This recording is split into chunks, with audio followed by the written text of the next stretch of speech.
أعوذ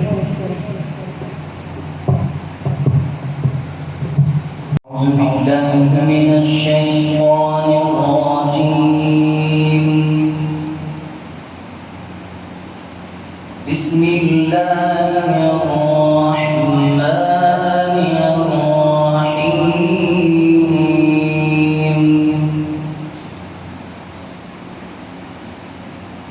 والشمس وضحاها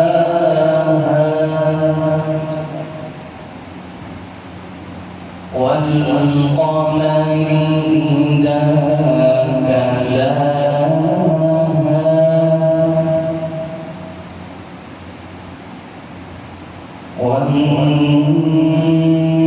والنهار إذا جلاها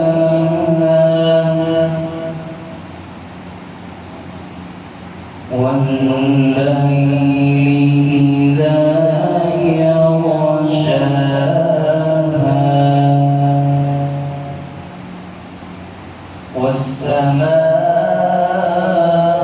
والسماء وما بناها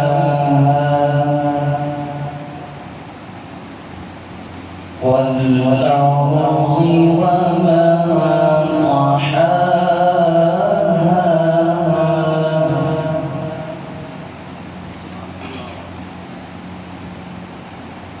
والشمس وضحاها والقمر إذا تلاها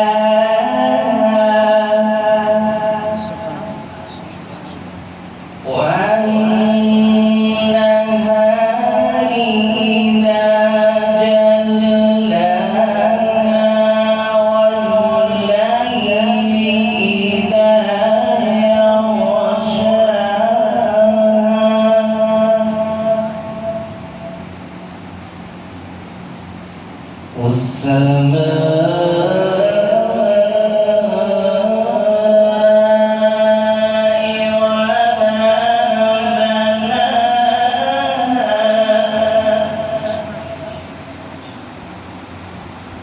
والأرض وما طحاها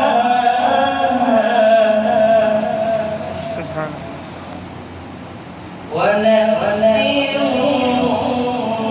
وما سواها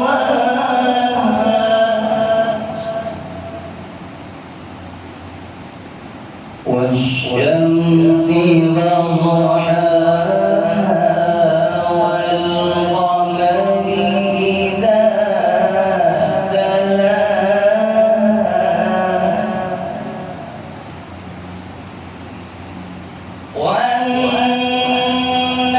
والنهار إذا جلاها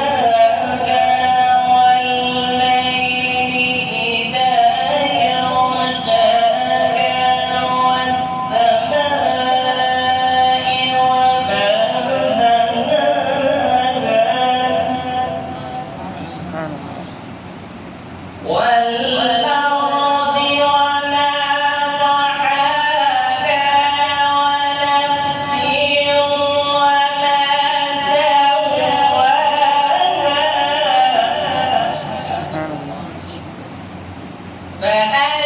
فألهمها فجورها وتقواها قد أفلح من زكاها وقد خاب من دساها كذبت ثمود بطغواها إذ انبعث أشقاها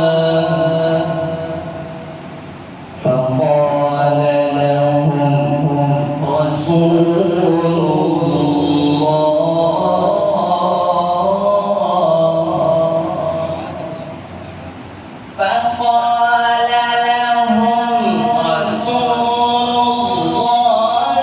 ناقة الله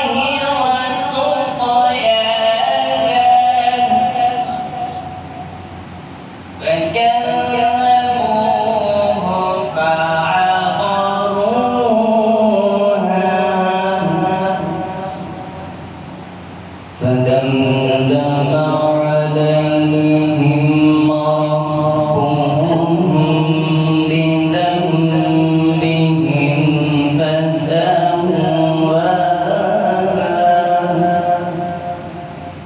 ولا يخاف عقباها صدق الله العظيم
زمانے دے رنگ سارے تیری خاطر بنائے نے میں آسماناں دے جگ تارے تیری خاطر بنائے نے ابو بکر عمر نال دیکھ کے میں دوستی تیری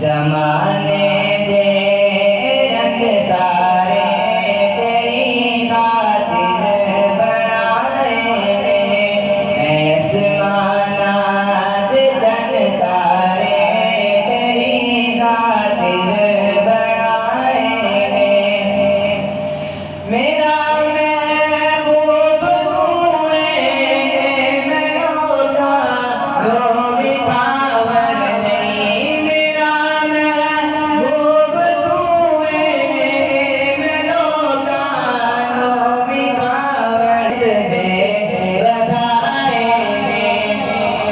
زمانے دے رنگ سارے تیری خاطر بنائے نے میں آسماناں دے جگ تارے تیری خاطر بنائے نے اے نظرانے دروداں تے محفل نعت وچ ناچاں اے نظرانے دروداں تے محفل نعت وچ ناچاں لیاقت نے پھل سارے تیری خاطر سجائے نے زمانے دے رنگ سارے تیری خاطر بنائے نے میں آسماناں دے جگ تارے تیری خاطر بنائے نے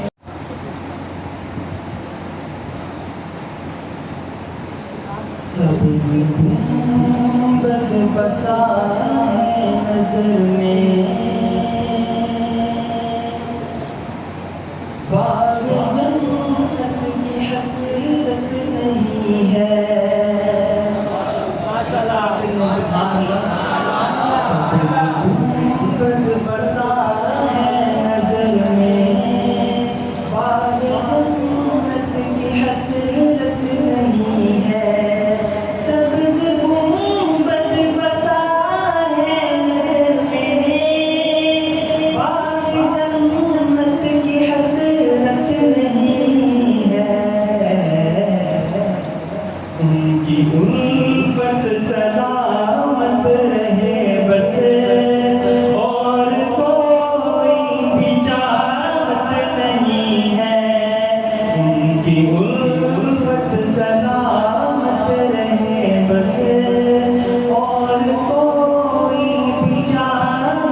کی کوئی حیثیت نہیں ہے، ناز تھا بادشاہی پہ جن کو، ان کی کوئی حیثیت نہیں ہے، سبز گنبد بسا ہے نظر میں، باغ جنت کی حسرت نہیں ہے۔ حضرت حسین رضی اللہ تعالیٰ عنہ کی شان بیان فرمائی۔ محرم کا مہینہ، اس مہینے کی 10 تاریخ کو حضرت حسین رضی اللہ تعالیٰ عنہ کو شہید کیا گیا، بڑے دردناک طریقے سے، اور یہ امت مسلمہ کے لیے بڑے درد کی بات ہے کہ حضرت حسین رضی اللہ تعالیٰ عنہ کو یزید نے شہید کروایا۔ تو میں نے دل سے پوچھا بتا کہ کیا حسین ہے، دھڑک دھڑک کے بول اٹھا صدا صدا حسین ہے۔ نام صحابہ، نام صحابہ، نام صحابہ، نام صحابہ تم سے مٹایا نہ جائے گا، نام صحابہ تم سے مٹایا نہ جائے گا، نام صحابہ تم سے مٹایا نہ جائے گا، مٹایا نہ جائے گا، نام صحابہ تم سے مٹایا نہ جائے گا، یہ چراغ عشق تم سے بجھایا نہ جائے گا، نام صحابہ تم سے مٹایا نہ جائے گا، کتے ہزار درجے ہیں بہتر مگر ہے دوست، بہتر مگر ہے دوست، کتے ہزار درجے ہیں بہتر مگر ہے دوست، گستاخ ساتھ اپنے بٹھایا نہ جائے گا، نام صحابہ تم سے مٹایا نہ جائے گا، نام صحابہ تم سے مٹایا نہ جائے گا، اے منکر عمر تو تا عمر روئے گا، تا عمر روئے گا، اے منکر معاویہ تو تا عمر روئے گا، تجھ سے یہ بھار بقیہ اٹھایا نہ جائے گا، نام صحابہ تم سے مٹایا نہ جائے گا، نام صحابہ تم سے مٹایا نہ جائے گا، ہم ملک کو بنائیں گے اس طرح پاک تر، اس طرح پاک تر، ہم ملک کو بنائیں گے اس طرح پاک تر، بکواسی جانور یہاں پایا نہ جائے گا، نام صحابہ تم سے مٹایا نہ جائے گا، نام صحابہ تم سے مٹایا نہ جائے گا، ہم ایسی درس گاہیں بنائیں گے دوستو، ہم بنائیں گے دوستو، ہم ایسی درس گاہیں بنائیں گے دوستو، وقت وقت برا جنہیں پڑھایا نہ جائے گا، نام صحابہ تم سے مٹایا نہ جائے گا، ارشد جو ہے بغض بیمار صدیق و عمر، صدیق و عمر، ارشد جو ہے بغض بیمار صدیق و عمر، کوثر کا جام ان کو پلایا نہ جائے گا، نام صحابہ تم سے مٹایا نہ جائے گا، نام میں گلاب ہو گیا ہوں، میں گلاب ہو گیا ہوں، آقا جی تیری نعت پڑھتے پڑھتے میں گلاب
رب نے تمہیں ہے بلوایا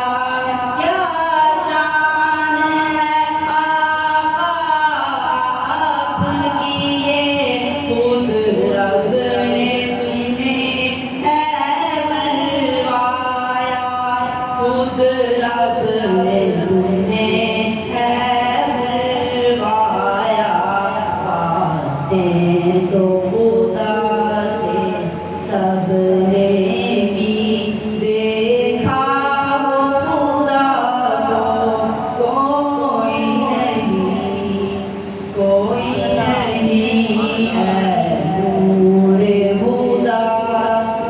دیدار سے اس نے یوسف کے کاٹا تھا سبھی نے ہاتھوں کو، دیدار سے اس نے یوسف کے کاٹا تھا سبھی نے ہاتھوں کو، کاٹا تھا سبھی نے ہاتھوں کو، بن دیکھے کٹائے گردن سب، آقا کے علاوہ کوئی نہیں، کوئی نہیں ہے نور خدا۔ ہو جائے کرم مجھ عاصی پر، محشر کی وہ نفسا نفسی میں، ہو جائے کرم مجھ عاصی پر، محشر کی وہ نفسا نفسی میں، محشر کی وہ نفسا نفسی میں، اویس کو امید آپ سے ہے، اور شافعِ محشر کوئی نہیں، کوئی نہیں ہے نور خدا۔ ہے شان زمن مخلوق میں تم سا کوئی نہیں، کوئی نہیں ہے نور خدا۔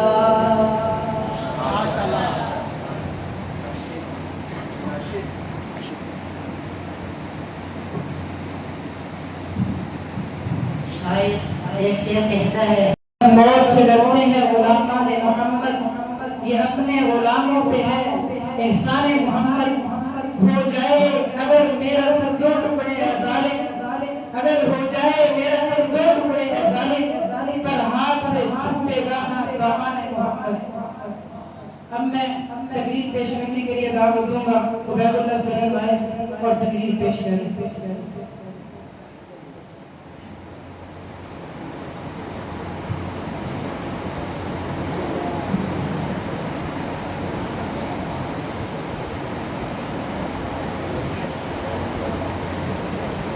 نحمده ونصلي على رسوله الكريم، أما بعد فأعوذ بالله من الشيطان الرجيم، بسم الله الرحمن الرحيم، ومن آياته خلق السماوات والأرض واختلاف ألسنتكم وألوانكم إن في ذلك لآيات للعالمين۔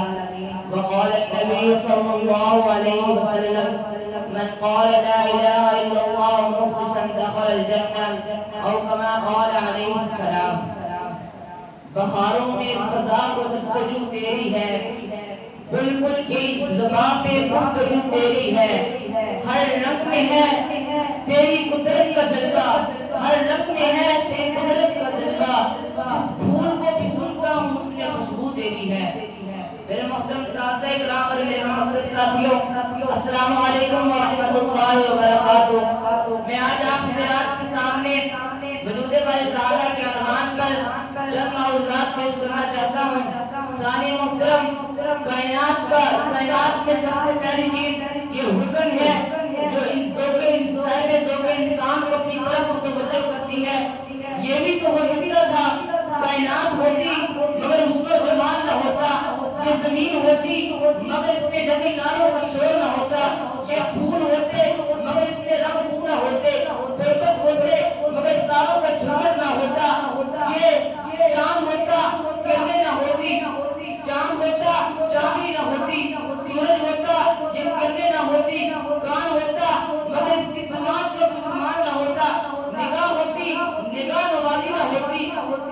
حاضرین مجلس، انسانی علم و نظر آج تک اس سوال کا جواب نہیں دے سکی، لیکن اس سوال کا جواب قرآن دیتا ہے۔ قرآن کہتا ہے یہاں تخلیق کے ساتھ گزر کی ضروری ہے۔ یہ اس لیے ہے کہ انسان کائنات کا مشاہدہ کرے اور بڑے اختیار پکار اٹھے، فتبارک اللہ احسن الخالقین۔ سامعین گرامی، میں نے اللہ تعالیٰ کو نہیں دیکھا، لیکن یہ اس کا مطلب یہ نہیں ہے کہ اللہ تعالیٰ موجود نہیں ہے۔ میں نے نویات کو نہیں دیکھا، لیکن میں مانتا ہوں۔ میں نے گویا کے شاہ کو نہیں دیکھا، مگر میں مانتا ہوں۔ میں نے سمندر سے جواہر ہیرے نکل کے نہیں دیکھے، لیکن میں مانتا ہوں۔ میں نے انسان کو چاند کا جاتے نہیں دیکھا، لیکن میں مانتا ہوں۔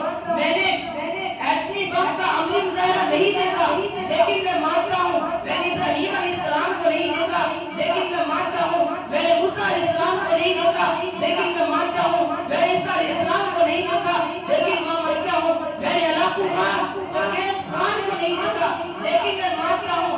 میں کیوں مانتا ہوں؟ آپ سب کیوں مانتے ہیں؟ ہم اس لیے مانتے ہیں کہ ہم نے ان کے وجود کے متعلق پاک لوگوں سے سنا ہے۔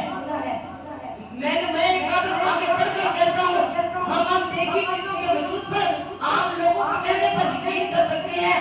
وہ خدا اس کے وجود کی گواہی نہ کہ سچے انسانوں نے دی، سچے مقدس انسانوں نے دی، جس کے وجود کی گواہی محبوب خدا صلی اللہ علیہ وسلم نے دی۔ میں اس کے وجود کو تسلیم کیسے نہ کروں؟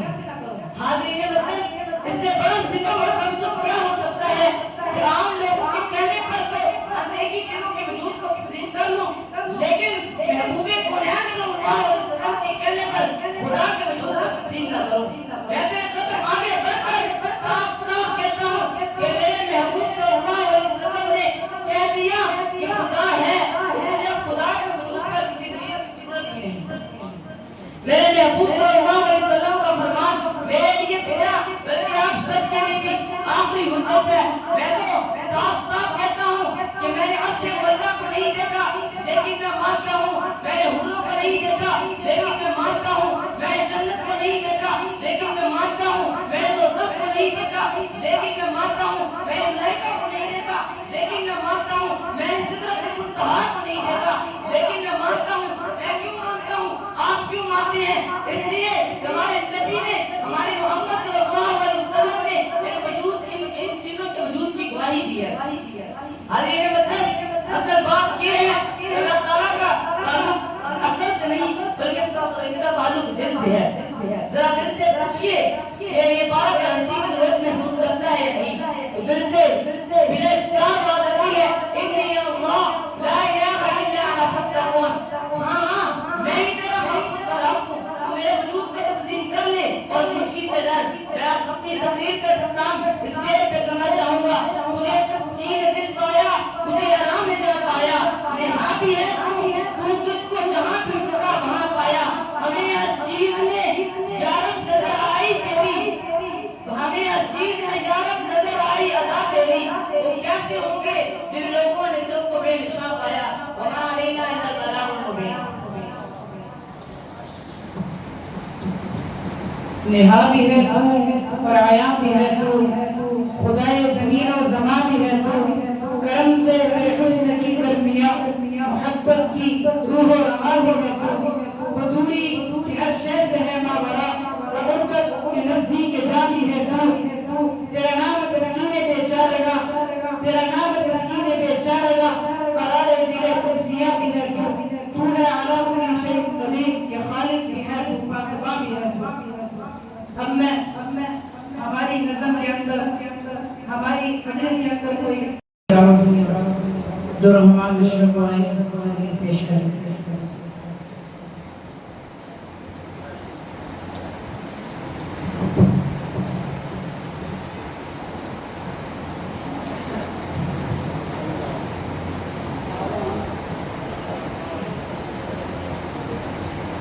الحمدللہ وحدہ،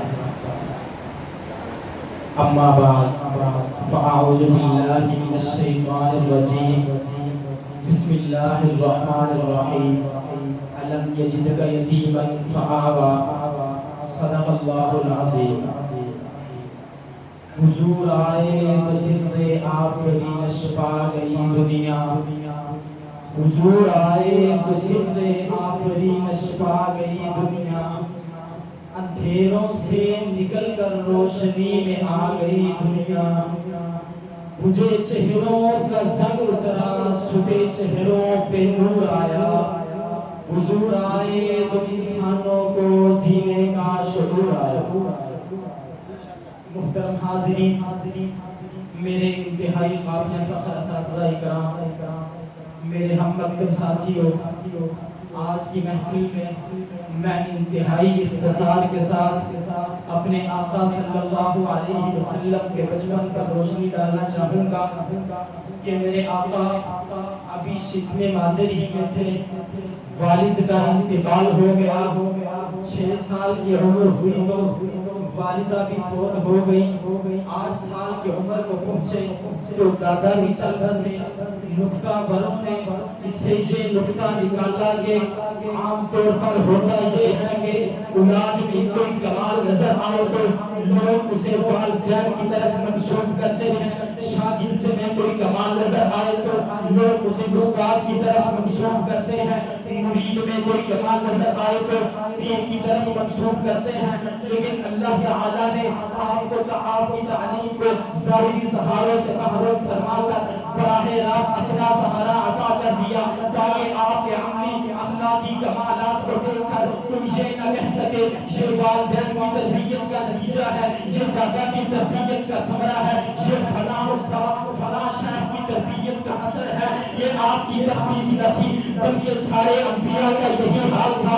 میں آپ سے سوال کرتا ہوں، آپ جواب دیجئے گا، حضرت نوح علیہ السلام کو شجاعت کا سبب کس نے دیا؟ کہہ دیجئے اللہ نے۔ حضرت ابراہیم کو جنت کے وقار تک کس نے پہنچایا؟ حضرت اسماعیل کو تسلیم و رضا کا درس کہاں سے ملا؟ حضرت ایوب کا صبر کس کی محنت کا نتیجہ تھا؟ حضرت عیسیٰ نے زہد و قناعت کا سبق کہاں سے لیا؟ حضرت عیسیٰ نے زہد و قناعت کا سبق کہاں سے لیا؟ حضرت موسیٰ کا جاہ و جلال اس کی تربیت کا ثمرہ تھا۔ یہ سب کچھ سکھلانے والی ذات کون ہے؟ ذات کون؟ یہ سب کو پہنچانے والی ذات کون تھی؟ بولیے نام سے بولیے، کون ذات؟ تو میں عرض کر رہا ہوں، میرے آقا ولادت سے پہلے ہی یتیم ہو چکے تھے، ولادت کے بعد آپ کی رضاعت کا مسئلہ پیش ہے۔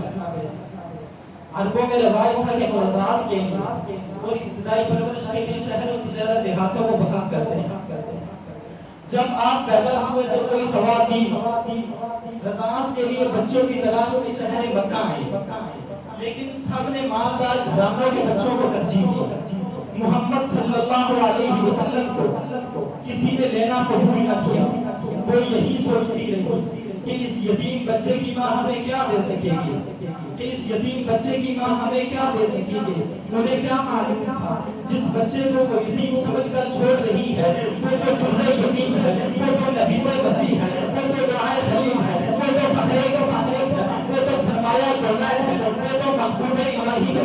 یاد رکھیے گا، میرے آقا کی تعلیم کی برکت ہے، میرے آقا کی ولادت کی برکت ہے، میرے آقا کی غلامی کی برکت ہے، میرے آقا کا بچپن مثالی تھا، وہ ماحول جس میں شراب نوشی زناکاری کا حکم نہ تھی، چوری اور کالا زنی پر فخر کیا جاتا تھا، انسان کے خون کا پیاسا تھا، عورت عبادوں کی زندگی بسر کرنے پر مجبور تھی۔ اس ماحول میں میرے آقا نے ایسا بچپن گزارا، میرے آقا صداقت اور امانت میں ایسا نام پیدا کیا، میرے آقا کا گویا کہ لقب ہی صدیق اور امین مشہور ہو گیا۔ جناب ابو طالب کہتے ہیں کہ میں نے آقا کو بچپن میں کبھی غلط بیانی، کبھی کسی کی غیبت کرتے ہوئے، کبھی جھوٹ بولتے ہوئے، کبھی لڑکوں کے ساتھ کھیلتے ہوئے نہیں پایا۔ آخر میں جو ہی کہوں گا، میرے پیغمبر کی ذات خوشبو، میرے پیغمبر کی ذات خوشبو، جنم لڑک پر جوان کی خوشبو، نبی کی ساری حیات خوشبو، قدم مبارک میرے نبی کے جہاں جہاں کو سکے لگے ہیں، وہ کلیلہ خوشبو، وہ بچے خوشبو، وہ شہر خوشبو، نبی کی ساری حیات خوشبو۔ آخر دعوانا الحمدللہ رب العالمین۔ اجاگر کر دے کہ یہ بات تو ظاہر ہے کہ ان کی طرح کوئی ہو نہیں سکتا، جیسے بھائی جناب نے بیان کر رہے تھے۔ اس کے علاوہ میں یہ گزارش کروں گا کہ جو بھی آئے وہ 3-4 منٹ کے اندر اپنے بات کو مکمل کریں اور واپس چلے جائیں. تو میں اسی کے ساتھ دعوت دوں گا ذرا معاویہ کو دعائیں.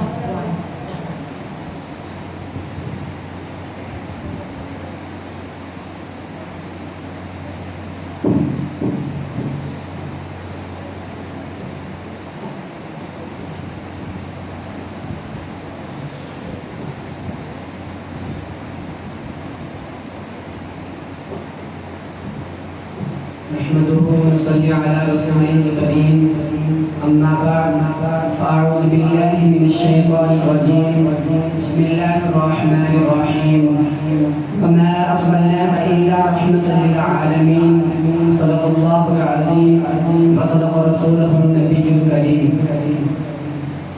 وقال النبي صلى الله عليه وسلم أنا رحمة مهداة أو كما قال عليه الصلاة والسلام.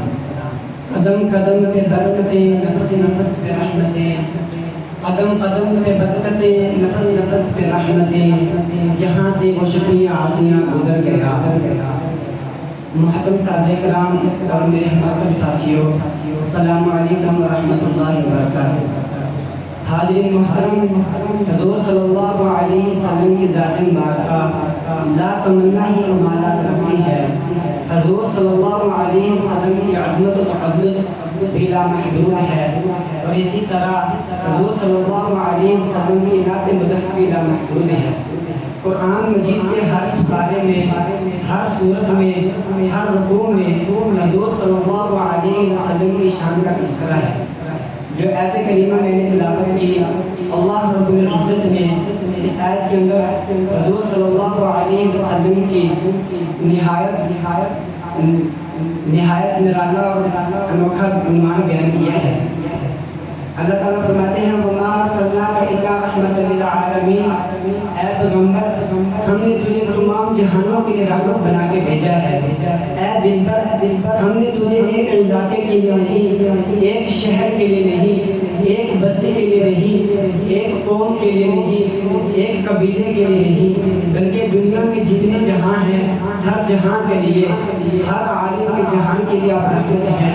عالم حیوانات کے لیے آپ رحمت ہیں, عالم ملکوت کے لیے آپ رحمت ہیں, عالم جبروت کے لیے آپ رحمت ہیں, عالم انسانیت کے لیے آپ رحمت ہیں, عالم ملکوت کے لیے آپ رحمت ہیں, تحت الثری کے لیے آپ رحمت ہیں, عرش معطا کے لیے آپ رحمت ہیں. اے میرے محبوب فرشتوں کے لیے آپ رحمت ہیں. اے میرے محبوب فرشتوں کے لیے آپ رحمت ہیں, جوانوں کے لیے آپ رحمت ہیں, ضعیفوں کے لیے آپ رحمت ہیں, ضعیفوں کے لیے آپ رحمت ہیں. شاعر کہتا ہے رسولوں کا سردار حق نے بنایا, رسولوں کا سردار حق نے بنایا, نہ پایا کسی نے کمال محمد. جہاں میں نہ کوئی ایسا ہے نہ ایسا ہوگا, نہیں ہے دنیا میں کوئی جہان مثال محمد. تو ثانی محترم میں مجھے کہنے دیجیے سورج میں چمک میرے نبی کی رحمت, چاند میں دمک میرے نبی کی رحمت, بارش میں ٹھنڈک میرے نبی کی رحمت, پھولوں میں مہک میرے نبی کی رحمت, کلیوں میں چلک میرے نبی کی رحمت, تمام نبیوں کی محبت میرے نبی کی رحمت, صحابہ کی رفعت و نصرت میرے نبی کی رحمت, اولیاء کی ولایت میرے نبی کی رحمت, علوم کی وراثت میرے نبی کی رحمت, ابو بکر کی صداقت میرے نبی کی رحمت, عمر کی عدالت میرے نبی کی رحمت, عثمان کی سخاوت میرے نبی کی رحمت, علی کی شجاعت میرے نبی کی رحمت, حنظلہ کی شہادت میرے نبی کی رحمت, خالد کی جرأت میرے نبی کی رحمت, سعدی کی فصاحت میرے نبی کی رحمت, بخاری کی ذہانت میرے نبی کی رحمت, عنبر شاہ کی فطانت میرے نبی کی رحمت, عطاء اللہ شاہ بخاری کی خطابت میرے نبی کی رحمت, مدنی کی سیاست میرے نبی کی رحمت, حامدی کی حکمت میرے نبی کی رحمت, دنیا میں ہر دکھ کا دعویٰ میرے نبی کی رحمت, ہر بے چینی کا علاج میرے نبی کی رحمت, ہر کفر کا علاج میرے نبی کی رحمت, ہر کفر کا علاج میرے نبی کی رحمت, اس کائنات کا وجود میرے نبی کی رحمت, میرا اور آپ کا وجود میرے نبی کی رحمت. تو میں آخر میں یوں ہی کہوں گا سب سے مشیت میں آگے بڑھ کے کہتا ہوں خدا رب العالمین ہے, تمام جہانوں کے لیے رب ہے, میرا مصطفیٰ رحمت للعالمین ہے, تمام جہانوں کے لیے رحمت ہے. تو میں آخر میں یوں ہی کہوں گا سب سے پہلے مشیت کے انوار سے نقش روئے محمد بنایا گیا, پھر اسے نقش نام کا روشنی بزم قوم مقام کو سجایا گیا. وہ محمد بھی احمد بھی حسن مطلق کا شاہد بھی شہود بھی, علم و حکمت میں محدود بھی, ظاہر انگلیوں میں اٹھایا گیا. جنازے کا یہ کرم ہے میرے مصطفیٰ کا, شب غم میں جنازے کا یہ زمین رکی ہوئی تھی, یہ فلک تھما ہوا تھا, یہ زمین رکی ہوئی تھی, یہ فلک تھما ہوا تھا, جب چلے میرے محمد تو جہاں نے چلنا سیکھا. معزز سامعین کرام, السلام علیکم ورحمۃ اللہ وبرکاتہ. آج میری تقریر کا عنوان سیرت نبی صلی اللہ علیہ وسلم کے مبارک عنوان سے ہے. سامعین گرامی, ویسے تو سیرت کا معنی لغت میں کسی کارکردگی یا کارناموں کا احاطہ کرنے کے لیے آتا ہے, لیکن کوئی مصنف, کوئی محدث, کوئی مؤرخ, کوئی مفکر, کوئی مفکر آج تک ایسا پیدا نہیں ہوا جس نے آپ حضرت صلی اللہ علیہ وسلم کی پوری سیرت کا احاطہ کیا ہو. چنانچہ وقت کی نزاکت کو مد نظر رکھتے ہوئے سیرت کے جانبوں پر روشنی ڈالوں گا. سامعین گرامی, میرے پیغمبر کی صورت حسین ہے, سیرت بہترین ہے, صورت میں جمال ہے, سیرت میں کمال ہے. میرے پیغمبر کی سیرت کا باب اتنا وسیع ہے کہ اما صدیقہ وہ فرماتی ہے کان خلقہ القرآن, سارا قرآن میرے مصطفیٰ کی سیرت ہے. سامعین گرامی, میرا پیغمبر امی ایسا ہے کہ پوری کائنات میں ان کا استاد نظر نہیں آتا, اور استاد کیسا ہے کہ پوری کائنات میں ان کی شاگرد ہے. یتیم کیسا ہے, نہ باپ نہ دادا, پورے مکہ میں لوارث نظر آتے ہیں, اور وارث کیسا ہے کہ پوری امت لوارث کا وارث ہی محمد ہے. حسین کیسا ہے, یوسف علیہ السلام کو دیکھنے والوں نے اپنی انگلیاں کٹائیں, لیکن میرے نبی کو دیکھنے والوں نے اپنے بچے شہید کروائے, اپنی گردنیں کٹوائیں, اپنی جانیں قربان کی. حسین ایسا ہے خدا نے اپنا محبوب بنا لیا. باحیا ایسا ہے کہ عرب کی جوانی لڑکی بھی حیا کا مقابلہ نہ کر سکی. بہادر ایسا ہے بس حنین میں گلے کھڑے ہو کر کہتے ہیں انا نبی جلا کہتے بہانے بن عبد المطلب. نرم دل اور مہربان اتنا ہے کہ ساری زندگی کسی کو انگلی کا اشارہ نہ کیا. میرے پیغمبر کی عجیب سیرت ہے. رسول صلی اللہ علیہ وسلم میں دو چیزیں ہیں, میرے آقا مدنی بہادر بھی ہیں, شریف بھی ہیں, حسین بھی ہیں, باحیا بھی ہیں, امی بھی ہیں, استاد بھی ہیں, یتیم بھی ہیں, اور وارث بھی ہیں. میں تو کہتا ہوں میرا نبی مسکرائے تو جنت کا منظر بن جاتا ہے, غصے میں آ جائیں تو قیامت کا منظر بن جاتا ہے, گفتگو کریں تو حدیث بن جاتی ہے, عمل کریں تو شریعت بن جاتی ہے. جو ان کے نگاہ میں آئے وہ مومنین کی ماں بن جاتی ہے. مکہ آئے مکرمہ بن جاتا ہے, مدینہ آئے منورہ بن جاتا ہے, ابو بکر آئے صدیق بن جاتا ہے, عمر آئے فاروق بن جاتا ہے, عثمان آئے ذوالنورین بن جاتا ہے, علی آئے حیدر کرار بن جاتا ہے, معاویہ آئے کاتب وحی بن جاتا ہے, ابو عبیدہ آئے امیر الامہ بن جاتا ہے, ڈاکو لٹیرا آئے محافظ بن جاتا ہے, ظالم ستم آئے ظالم ستم آئے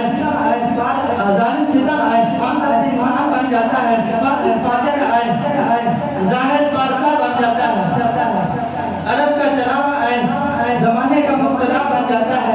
یہ سب کچھ کیسے ہوا, کیوں ہوا تھا, یہ انقلاب کیسے ہوا تھا, میں عرض کرتا چلوں. یہ انقلاب حضور صلی اللہ علیہ وسلم کی محنت سے برپا ہوا تھا. یہ انقلاب حضور صلی اللہ علیہ وسلم کی سیرت پر چلنے اور اس پر عمل کرنے سے برپا ہوا تھا. یہ تبدیلی حضور صلی اللہ علیہ وسلم کی تعلیمات کے برکت سے ہوئی تھی. یہ توجہ حضور صلی اللہ علیہ وسلم کو اپنا امام اور مقتدا بنانے سے ہوا تھا. سامعین گرامی, آج بھی وہ ہدایت ربانی اور عطاوت آسمانی موجود ہے. سیرت کے جلسے ریکارڈ ہو رہے ہیں.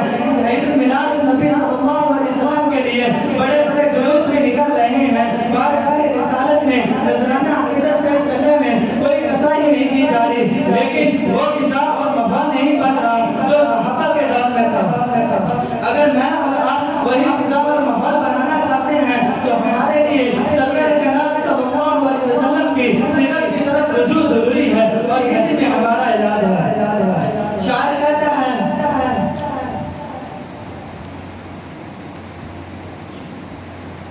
باقر دعوانا الحمدللہ رب العالمین. ہمارے اسلامی حضرت مفتی محمد اعظم صاحب.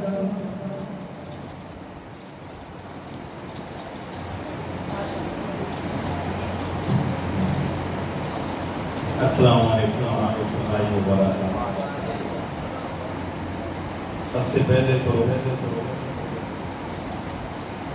میں یہ آخری جملہ کرنا چاہوں گا، آپ حضرات کی اصلاح کے لیے نہیں، میں اپنی اصلاح کے لیے، اپنے فائدے کے لیے یہاں پہ رہنا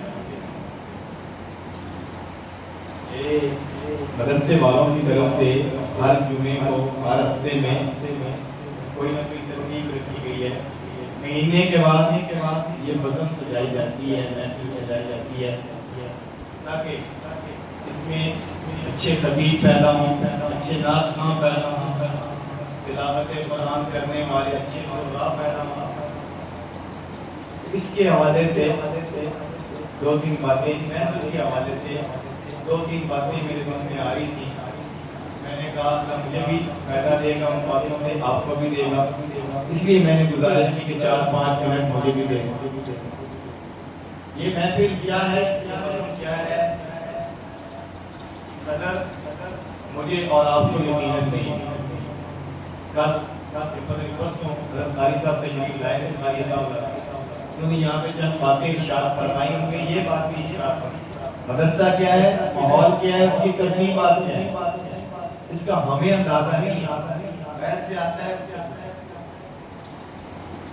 اس وقت جو مدرسے کی یہ جو ترتیب ہے مہینے کے بعد والی، اس میں پہلی بات تو یہ ہے کہ ہم بڑھ چڑھ کر اس کو فضول نہ سمجھیں، فارمیلٹی نہ سمجھیں۔ اس وقت ہم علماء بن رہے ہیں ماشاءاللہ، اور علماء انبیاء کے وارث ہیں، اور تمام انبیاء علیہ السلام و تسلیمات مبلغ ہیں۔ ان میں قدر مشترک ایک بات پائی جاتی، سارے کے سارے خطیب ہیں، خطیب الانبیاء۔ ان میں زیادہ جو ایک صفت پائی جاتی تھی حضرت شعیب نبی علیہ السلام کے اندر پائی جاتی تھی، لیکن خطیب سارے انبیاء ہیں۔ ہم تو انبیاء کے وارث کہلانے والے ہیں، اس لیے اس میں سب سے زیادہ ہمیں جو محنت کرنی چاہیے، جو معاشرے کو ضرورت بھی ہے، وہ ہے خطابت۔ خطابت پہ میں بہت زیادہ محنت کرتا ہوں۔ نعت خواں وہ مان سکتا ہے جس کو اللہ تبارک و تعالیٰ نے قدرتی طور پہ اچھا والیوم دیا ہو، اچھی آواز دی، ہر بندہ نعت خواں نہیں مان سکتا۔ اس لیے میری ان صاحبات سے گزارش ہے جن کی آواز نارمل ہے، اچھی آواز نہیں ہے، تو وہ نعت خوانوں میں اپنا نام لکھوانے کی بجائے خطباء میں اپنا نام پیش کریں، کیونکہ اس کی سب کو ضرورت ہے۔ اگر آپ اس محفل سے بچتے رہے تو آپ کا بڑا نقصان ہے۔ اگر اس میں آپ آتے رہے تو آپ یقین مانیں کہیں بھی مار نہیں کھائیں۔ اس کی وجہ یہ کہ سب سے مشکل آڈینس، سب سے مشکل جو مجمع ہے جو ان کے سامنے کھڑا ہونے کے لیے کامیاب ہو گیا، کھڑا ہونے میں کامیاب ہو گیا، وہ کہیں بھی مار نہیں۔ ہم نے 8-7 سال کوشش کی، پڑھتے رہے، پڑھائی میں اتنے کمزور نہیں، لیکن یہ والی تکلیف نہیں تھی وہاں۔ اسی لیے ابھی تک بھی جو کمزوری ہے ہمیں محسوس ہوتی ہے، ابھی بھی آپ حضرات کے سامنے کھڑے ہوتے ہوئے ٹانگیں کام رہی ہیں۔ وجہ یہی ہے زمانہ طالب علمی میں یہ ہماری ترتیب پہ ہم چل نہیں سکتے، اس میں پیچھے نہ رہے۔ دوسری بات 1 مہینے کے بعد یہ ترتیب ہوتی ہے، اس میں ابھی سے 1 مہینہ پر ہے تیاری شروع کر دی۔ کئی چہرے ایسے ہیں میری معلومات کی حد تک ہم نے کبھی بھی ان کو یہاں پہ کھڑے ہوئے نہیں دیکھا، کسی عمل میں حصہ لیتے ہوئے نہیں دیکھا۔ تو اگلی دفعہ پورا اندازی کے ساتھ نام ہو، اتنے ساتھیوں کے نام آئے، ہر ایک ساتھی اپنا نام پیش کرے اور ابھی سے تیاری شروع کر دیں۔ یا ابھی سے اگر آپ کی تقریر ہے 2 صفحے کی ہے، کتنی لائنیں بن جائیں؟ 60 لائنیں بن جائیں۔ 4 منٹ کی تقریر آپ نے تیار کر دی، 60-65 لائنیں، تو روزانہ کی 2 لائنیں بنی۔ ابھی سے اگر آپ تیاری کریں گے آپ بتائیں 1-2 دن میں آپ کی تقریر تیار ہو جائے گی۔ پھر اس کے بعد زیادہ کرام موجود ہیں، ان کو سنائیں، ان میں جو غلط ہیں وہ نکلوائیں، ان میں جو بہتری کی تدابیر ہے ان سے لیں۔ اب 1 ہفتے کے اندر آپ کی تقریر تیار ہوگی، اگلے 3 ہفتے تک آپ بار بار اس کو دہرائیں۔ مہینے کے بعد اگر کھڑے ہوں گے تو پتہ چلے گا تو بول رہے ہیں۔ اور اس میں خاص طور پہ انداز سہل اختیار کریں تاکہ دیر تک آپ چل سکیں۔ قابل قبول ہو۔ مولانا طارق جمیل صاحب اس صدی کے میرے خیال میں سب سے بڑے خطیب میرا خیال ہے. میں نے 4 گھنٹے کا بیان ان کا سامنے یوں بیٹھ کے سنا. مجال ہے ایک بندہ کی ادھر ادھر ہو، مجال ہے کہیں جملے کے اندر کوئی فراوانی میں فرق آیا ہو، کوئی جملہ ٹوٹا ہو، کہیں ان کا سانس پھول گیا ہو، ان کی آنکھیں باہر آ گئی ہو، چہرے کے ٹیبل بدل گیا. نارمل انداز میں بول رہے ہیں 4 گھنٹے بولنا مانا دار. ہم نے اس دن 1:30 یا 2 بجے نماز ادا کی عشاء مغرب کے بعد بیان شروع ہوا، شب جمعہ کا بیان تھا اور 1:30-2 بجے عشاء کی نماز. اتنا لمبا بیان چلا. گرمی کا موسم تھا، سلطان کی گرمی اور کوئی تھکاوٹ نہ بولنے والے کو نہ سننے والے. ایسا انداز ہمارا ہو، ان کو سنیں، ان کی جوانی کی تقاریر سنیں.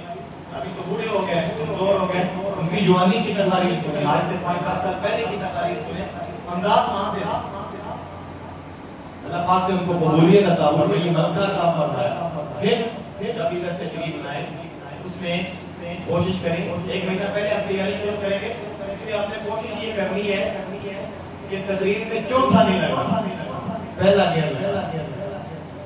کیونکہ اگر آپ آرام سے بولیں گے آپ کے ذہن میں اگلے جملے خود بخود آتے چلے جائیں. بھولنے کے چانس کم سے کم آتے. پھر بات میں اعتماد ہوگا. جب آپ بات کریں گے تو یہ محسوس نہیں ہوگا کہ آپ نے رٹا مارا. تسلی سے بولیں، ایک ایک جملہ کر کے بولیں، صحیح تلفظ سے بولیں، پہلے سے تیاری ہوگی. یہ محسوس نہ ہو کہ رٹا مار کے آیا. جب شروع میں بندہ طریقہ سیکھتا ہے موٹر سائیکل وغیرہ کا تو ایسا ایسا چلتا ہے. چوتھا نہیں لگا، سیکھا ہوا بھی پہلا ہی لگاتا ہے. ہم نے آتے ہی چوتھا لگانا، چوتھا نہیں لگانا. پہلا گیئر لگائیں، آہستہ آہستہ بولنے کی مشق کریں. پورا مہینہ مشق کریں گے تو انشاءاللہ جب آپ ادھر آ کے کھڑے ہوں گے واضح فرق محسوس ہوگا. آپ گھبرائیں گے نہیں انشاءاللہ. بلکہ انشاءاللہ پھر کبھی موقع ہوگا تو انشاءاللہ مہینے بعد ہوتی رہتی ہے، ساتھ کرام کرتے رہیں. ہاں میں یہ ابھی ایسے معلومات کر دی کہ ساتھ کرام کو اپنی تقاریر سنائیں. کئی سارے ساتھی ماشاءاللہ بڑے ساتھی بھی ہیں، ان کی تلفظ کی غلطی ہے، لفظی غلطی ہے، تو غلطیاں بھی دور ہوں گی. باقی ساتھ کرام مزید بھی ان کی رہنمائی کریں گے. اللہ مجھے آپ کو عمل کرنے کو توفیق عطا فرمائے اور اس محفل کو زیادہ سے زیادہ فائدہ مند بنائے. آپ سے کہا گیا تھا کہ صرف 4 منٹ آپ نے اس طرح کرنی ہے، تو باہر بھی میں نے بورڈ پہ لگایا ہوا ہے تو صرف 4 منٹ سے آپ کریں. اب 16 لڑکے تھے جس میں سے میرا خیال 10 رہ گیا.